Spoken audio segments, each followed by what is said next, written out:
मोदी जी जो कहते हैं ना कि कांग्रेस मुक्त भारत, इस चीज से हम सहमत नहीं है, क्योंकि कांग्रेस मुक्त हो जाएगा तो हमारा मनोरंजन कौन करेगा? क्योंकि कांग्रेस मुक्त हो जाएगा तो हमारा मनोरंजन कौन करेगा? सरकार की सब बातें मानेंगे मोदी जी की, लेकिन ये बात नहीं माने, कांग्रेस मुक्त भारत नहीं होने देंगे। मनोरंजन तो चाहिए हमें। तो दोस्तों, स्वागत है आपका फिर से हमारे एक और धमाकेदार वीडियो में। तो वीडियो को शुरू होने से पहले वीडियो को लाइक कर दो और चैनल को सब्सक्राइब कर लो और कमेंट में जय श्री राम का नारा भी लगा दो। तो चलिए वीडियो को शुरू करते हैं। जय श्री राम। सरकार को पेपर लीक से नहीं, पेपर लीक के खिलाफ हो रहे प्रदर्शन से दिक्कत है। इसीलिए सरकार पेपर लीक के अपराधियों की बजाय पेपर लीक के खिलाफ बोलने वालों पर कार्रवाई कर रही है। को मोदी को गाली बक रहा था तो मैंने कैमरा ऑन कर दिया, मैंने इससे बोला कि आप बक।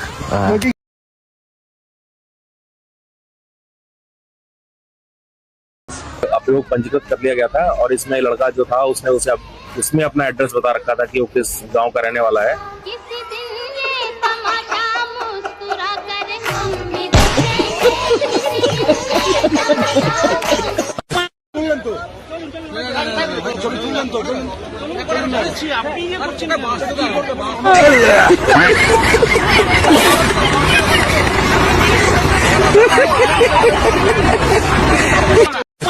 अल्लाह कसम कसम की मुझे कुछ नहीं पता है। बैगन बैगन बैगन फंस गए अब आप। क्या फंसाओगे? आप कसम नहीं खा रहे? क्या फंसाओगे? बोलने में क्या आपत्ति होती है? टिकट दिखाऊंगा जब मानोगे? बोलने में क्यों शर्म आती है? टिकट दिखाऊंगा आने का तो तब समझोगे। क्या नाम है आपका? मेरा नाम दीपक शर्मा। दीपक शर्मा ना, तो मैं अपना टिकट दिखाऊंगा तब पता चलेगा।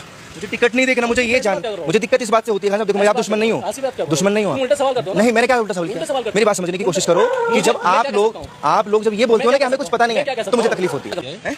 आपका काम ही है। बुलडोजर का तो बता दो, नोटिस जो लगा है। क्या का? आपको बताओ, मुझे क्या पता। मैं तो देख कर तोड़ने वाला है तो तोड़ने ही आए हो क्या? हाँ, तोड़ा हूँ ना उसे। हैं, क्या नाम हो आपका? श्वेता। आप क्या देखने आए हो? हम उनका मकान देखने आए हैं। मकान देख के क्या करोगे? बुलडोजर चलेगा उस पे। तुम बुलडोजर के ड्राइवर हो और क्या?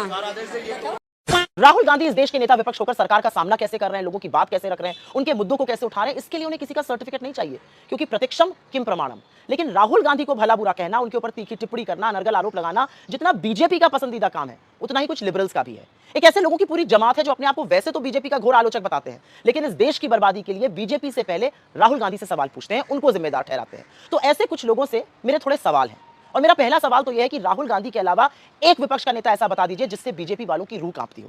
राहुल गांधी के अलावा एक विपक्ष का नेता ऐसा बताइए जिसके बारे में यह दावा किया जा सके कि दुनिया इधर से उधर हो जाए, वो बीजेपी से हाथ नहीं मिलाएंगे, समझौता नहीं करेंगे। एक ऐसा नेता बताइए जो नरेंद्र मोदी की आंख में आंख डालकर उनको कॉम्प्रोमाइज और उनको कायर कहता हो। अच्छा। एक ऐसा नेता बताइए जो बिना लाग लपेट के मोदी और अडानी के रिश्तों की जो कलई है वो भरी संसद में खोलता हो। एक ऐसा नेता बताइए जिसको मोदी की ईडी, उनकी सीबीआई, उनकी इनकम टैक्स झुका नहीं सकती, डरा नहीं सकती। एक ऐसे नेता जिसकी ट्वीट मात्र से पूरी सरकार हरकत में आ जाती है। एक ऐसा नेता जिसकी छवि बर्बाद करने के लिए लाखों करोड़ों रुपए पानी की तरह बहाए गए। यह है कि तमाम हमले, तमाम धमकियां, तमाम दुष्प्रचार के बावजूद भी अगर कोई एक अकेला आदमी बिना डरे, बिना समझौता किए अडिग होकर इस सरकार से लड़ रहा है तो वो राहुल गांधी है, और उन्हें किसी का सर्टिफिकेट नहीं चाहिए। पहले कितना दिन लगता था यहाँ से जाने में? पहले यहाँ से 6 दिन ही लगता है। अभी तो यहाँ से बैठनी जगह तो 5 घंटा में पहुँच जाता है, लेकिन अभी कैसे जा सकता है? हाँ, ये चीज सोचो, ये किसने किया? किसने किया? मोदी जी ने किया। मोदी सरकार ने किया। और बढ़िया बनवाना चाहिए था ना? हाँ? और बढ़िया बनवाना चाहिए था। बढ़िया तो खुद मोदी प्लान करेगा। अभी मोदी के आदमी है। मोदी आदमी है। अभी मोदी क्या? मोदी अपना, हमारा मोदी साहब ने बहुत कुछ किया है इंडिया, भारत, विजयनगर के लिए। ये तो महिलाएं आपस में बैठ के बात कर रही हैं कि हिंदू लड़के कितना बेबस महसूस करते हैं कि वो विशेष समुदाय की महिलाओं को प्रेम में नहीं फंसा पाते, और इसी बेबसी के चलते लव जिहाद जैसे फेक नैरेटिव बनाए जाते हैं। हिंदू मत क्यों नहीं कर सकते? ये हिंदू मत जाके ले आए मुसलमान औरतों को हमारे समुदाय में, तो उनको लाए बहू बना के। क्यों नहीं होता है आपसे? तो ये कहने में उनको शर्म नहीं होती कि हमसे नहीं होता, वो करते हैं, वो हमारी लड़कियों को छीनते हैं, हमसे नहीं होता, तो शर्म नहीं आती उनको ये कहने में। मुझे हमेशा लगता है कि लव जिहाद वाला मामला ना एक बेबसी का प्रकट करना है, अपनी बेबसी प्रकट कर रहे हैं। तभी पाकिस्तान प्रेमी आरफा कहती हैं कि विशेष समुदाय के लड़के होते ही इतने आकर्षित हैं कि लड़कियां खिंची चली आती हैं। होंगे इतने ही मुसलमान मर्द, होंगे इतने ही डिजायर, बहुत ही अट्रैक्टिव होते हैं, बहुत ही अट्रैक्टिव होंगे, क्या कह सकते हैं। अब छाती पे बम मारने को, हाथ में AK-47 लेने को अगर आकर्षण कहा जाता है तो ऐसा ही सही। बहरहाल इस कन्वर्सेशन में इनकी गलती नहीं है, ये इसलिए बोल पा रही हैं क्योंकि इस देश का जो हिंदू है ना, उसके अंदर सेकुलरिज्म भर भर के पड़ा हुआ है। दरअसल ये तमाचा है इस देश के करोड़ों हिंदुओं पे ये लालछन है इस देश की हिंदू महिलाओं को, जो ये कहा जा रहा है कि लड़कियां इनके समुदाय के लोगों पे खींची चली जाती हैं। अब आप कमेंट सेक्शन में जरूर बताइए, क्या ये हिंदुओं की गलती है कि ये बात कर पा रही हैं, या वाकई इनकी बात में दम? भाजपा वाले तो सीबीएसई या नीट के छात्रों से मिल नहीं रहे और कोई अभी विपक्ष को बढ़िया विषय भी नहीं मिल रहा, क्योंकि पेट्रोल गैस पर तो जनता ने पहले ही ये कह दिया। तो राहुल जी को लगा कैमरा तो सेट है, मिल लेते हैं। आपदा में अवसर का दोहन करते हुए राहुल जी यदि लाल रिबन लगा करके 2 चोटी कर लेते और टिफिन निकालकर टेबल पर रख देते तो और भी विश्वसनीय लगता। राहुल गांधी जी ने यह भी कहा कि सीबीएसई जब बच्चों से पैसे लेती है तो जेब कतरों वाला कार्य करती है। इस बात से तो वैसे मैं सहमत हूं, पर डकैतों की पार्टी से जो 1.76 लाख करोड़ और 1.86 लाख करोड़ तक के घोटाले करती हो, उसे ये 100-200 वालों को जेब कतरा तो नहीं कहना चाहिए, या एक्चुअली जेब कतरा ही कह सकते हैं ना, घोटाले और जेब कतरा। सीबीएसई पर विवाद थम ही नहीं रहा है। री इवैल्यूएशन के लिए इनका पोर्टल पहले के 29 मई की जगह 1 जून को। गाजियाबाद वाले सूर्य प्रताप के केस में योगी महाराज ने एक प्रदेश के मुख्यमंत्री ने खुलकर मंच पर चढ़कर इस विषय का जिक्र करते हुए जिहादियों को चुनौती दी है कि इस काम को छोड़ दो, ऐसा करना छोड़ दो, वरना सब कुछ कुरकु हो जाएगा, खत्म हो जाओगे, मिट्टी में मिला दिए जाओगे। गौ माता को लेकर जो ये लोग नौटंकियां कर रहे थे, बकरीद वाले दिन जो फोटो लगाए जा रहे थे सोशल मीडिया पर, उस पर भी मुख्यमंत्री योगी आदित्यनाथ जी की पैनी नजर बनी हुई थी। उन्होंने इस बात का जिक्र किया कि कोई भी नहीं बचेगा, कोई नहीं छोड़ा जाएगा। चलो कोई तो ऐसा है, कोई तो ऐसा नेता है भारत में जो खुलकर हिंदुओं के लिए, हिंदुओं के पक्ष पे अपनी बात रख पाता है, वरना रूलिंग पार्टी के ऐसे नेता तो हैं जो लोग केवल मोदी और योगी के नाम पर अपना सीट जीत रहे हैं और चुनाव जीतकर जनता के कामों से दूर भागते हुए नजर आते हैं। देखकर सीखो योगी महाराज से, कब तक योगी जी और मोदी जी के नाम पर वोट लेते आओगे और चुनाव जीतते जाओगे। महाराज जी आपसे ये सादर आग्रह होगा कि गाजियाबाद वाले केस में केवल असद और उसके साथी नहीं बल्कि उनके सारे परिवार वाले भी उतने ही गुनहगार थे। आपने नोटिस चिपकाया है, बुलडोजर चलने वाला, इसकी बहुत बहुत धन्यवाद देता हूं मैं। लेकिन उस बाप ने, असद के उस बाप ने जिसने कहा था कर दो सूर्या को, उसको भी मिट्टी में मिलाना उतना ही अनिवार्य है सर।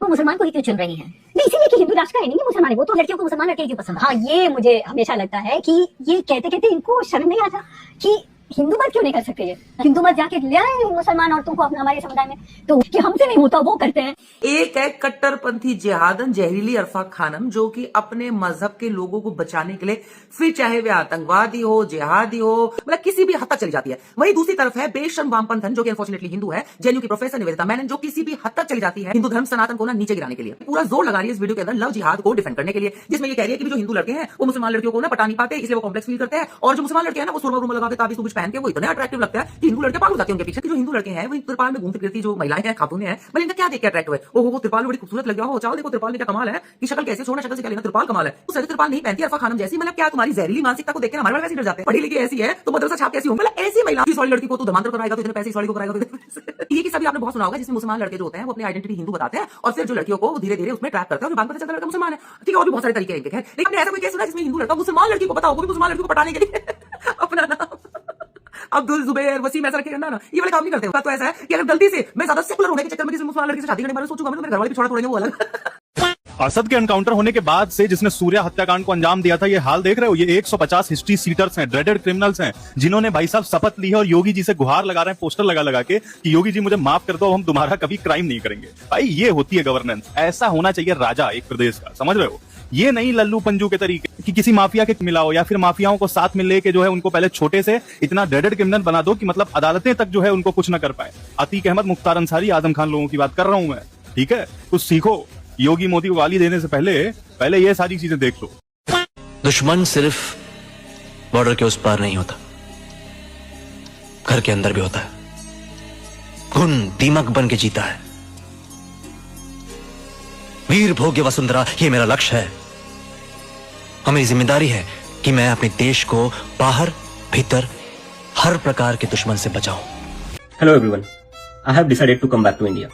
यस, मैं अपने देश, अपने घर इंडिया वापस आ रहा हूँ एजुकेशन मिनिस्टर धर्मेंद्र प्रधान का रेजिग्नेशन मांगने के लिए। ऑलमोस्ट एक हफ्ते पहले मैंने आप सब लोगों को वीडियो बनाकर बता दिया था कि जो कॉकरोच जनता पार्टी का फाउंडर है अभिजीत तिपके, इसको हम विद इन 2 वीक्स रिपोर्ट कर देंगे। और एग्जैक्टली वही हुआ, और ये वीडियो भी मैं बनाना नहीं चाह रहा था, मुझे बनानी पड़ी है, क्योंकि ये जो बंदा है अब ये बोल रहे हैं कि मैं इंडिया आ रहा हूँ रेवोल्यूशन के लिए। अबे साले जो डिपोर्ट कर रहे हैं, तू दिखा पासपोर्ट, क्या स्टैंप लगी हुई है, दिखा हिम्मत है तो। और ये जो तुम इतना बोल रहे हो ना कि मैं इंडिया में आकर रेवोल्यूशन करूंगा, ये करूंगा, वो करूंगा, तो हिम्मत है ना तो एक बार जरा पासपोर्ट पे स्टैंप दिखा देना इंडिया जब आओ ना, तो कि डिपोर्ट हो या खुद आए, जरा मैं चैलेंज करो, दिखा देना। मेरी ये कोई पर्सनल दुश्मनी नहीं थी, जो भी बंदा है अभिजीत, इससे मेरी कोई पर्सनल दुश्मनी नहीं थी भाई। ये सिर्फ इंडिया के लिए नहीं, अमेरिका के लिए भी थ्रेट है। आप यहाँ पे टेम्पररी वीजा पर आते हो, आपको ये कोई राइट नहीं बनता कि आप यहाँ पर आकर पॉलिटिकल एक्टिविटीज में इन्वॉल्व हो। तो दोस्तों अगर आप भी एक सच्चे सनातनी हो तो वीडियो को लाइक जरूर करना और ऐसे ही धर्म से जुड़ी सच्ची बातें सुनने के लिए चैनल को सब्सक्राइब जरूर करना। मिलते हैं अगली वीडियो में, तब तक के लिए जय श्री राम। अंजना ओम कश्यप जैसी पत्रकार अब ये बता रही है कि मोदी जी को मेलोडी पसंद है या आम, तो खान सर की तारीफ कौन करेगा? चलो मैं बताती हूँ। खान सर, इस बार आपके यहाँ से कितने बच्चों ने बिहार पुलिस क्वालिफाई किया है? 12,000 से ज्यादा। अच्छा, सच अ ग्रेट सक्सेस सर। लेकिन आपके पास में एक ट्यूशन है ज्ञानपीठ, जिसके ओनर है आनंद सर, तो उनके यहाँ से कितने बच्चों ने क्वालिफाई किया? एक बार उनसे भी पूछ लेते हैं। सर, आपके यहाँ से कितने बच्चों ने बिहार पुलिस में इस साल क्वालिफाई किया है? 10,000। अगर 10,000 इनके यहाँ से बच्चों ने क्वालिफाई किया और 12,000 खान सर के यहाँ से बच्चों ने क्वालिफाई किया है, तो टोटल 22,000 हो। लेकिन टोटल सिलेक्शन तो 19,838 बच्चों का ही हुआ है। तो खान सर झूठ बोल रहे हैं क्या अंजना?